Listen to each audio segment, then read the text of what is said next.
What's up, baseball players? I'm Coach Blewett. In today's video, let's talk about where to miss when you don't hit your spot and why pitching and hitting your spots and command is a lot like shooting an apple off someone's head.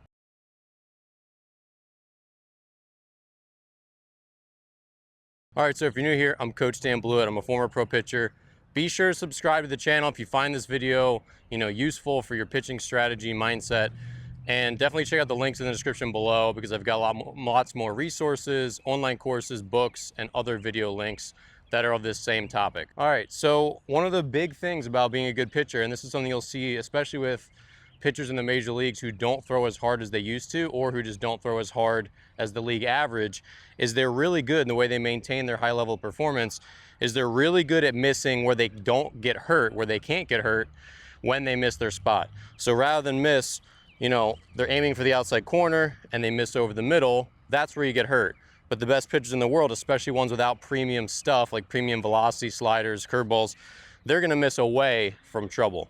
So this is a lot like, imagine if you were, in an archery contest, like back in the day, they talk about William Tell, right? That he could shoot an apple off someone's head. Well, if you're gonna shoot an apple off your loved one's head, where would you be sure you missed? You'd be sure to miss high, right? You wouldn't want to miss down because that's the end of your loved one. So you'd be very focused on, I'm going to hit this apple with my bow and arrow or my gun or whatever. And if I do miss, I'm going to make sure that I miss up so that they're safe. And that's the mindset to have as a pitcher. So if you're going to go in and you're going to throw and try to bust the hitter in and jam him, you've got to make sure if you're going to the inner third of the plate that when you miss, you're going to miss farther in tight where it makes it even tougher for him if he does swing. Because again, the risk reward is if you miss inside, not much happens. Maybe he breaks his bat, maybe he takes it, no big deal. But if you miss too far in, you're going to be okay.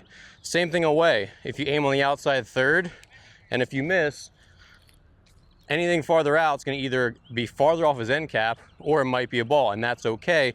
You just want to make sure you miss off the middle of the plate. Same thing with off-speed pitches. When you throw your off-speed stuff, you've got to be mentally tough and say, all right, this is a big 1-2 count.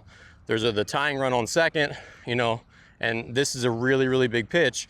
You can't leave that curveball down the middle. You can't leave that slide down the middle. You've got to make sure that when you throw it, okay, I know that if I do miss, it's going to miss below the strike zone. So, you've got that guy on his front foot. If you do miss, he's just going to hit a weak grounder or swing and miss. You can always have margin for error where you're not going to get hurt, if you're mentally tough enough. And again, this is the big thing. Like you see it a lot of times in big games, in big situations, pitchers they're too focused on what they always do, which is throw strikes, throw strikes, throw strikes. And obviously throw strikes is one of the biggest problems with young pitchers. They don't throw enough strikes, but you have to get out of that mindset sometimes when you start to get ahead in the count, 0-1, 1-2, when you have key runners on base. Those are the times where you have to say, okay, I'm blocking out this middle of the plate. And if I miss, if I'm going to go up the letters or up the ladder, I've got to miss above the strike zone instead of missing down into the strike zone. So this center cut portion becomes off limits the better you get because you're going to get really, really hurt there. So again, the way to think about this is no matter what part of the plate you're pitching to, the border of the strike zone is like that apple. So you've got your target in your mind. And if you don't hit your target, you've got to make sure that you're missing in the safe zone above that apple, okay? So hopefully today's video helped. If you'd enjoyed it, definitely subscribe to the channel, check out the links in the description below, and I'll see you in the next video.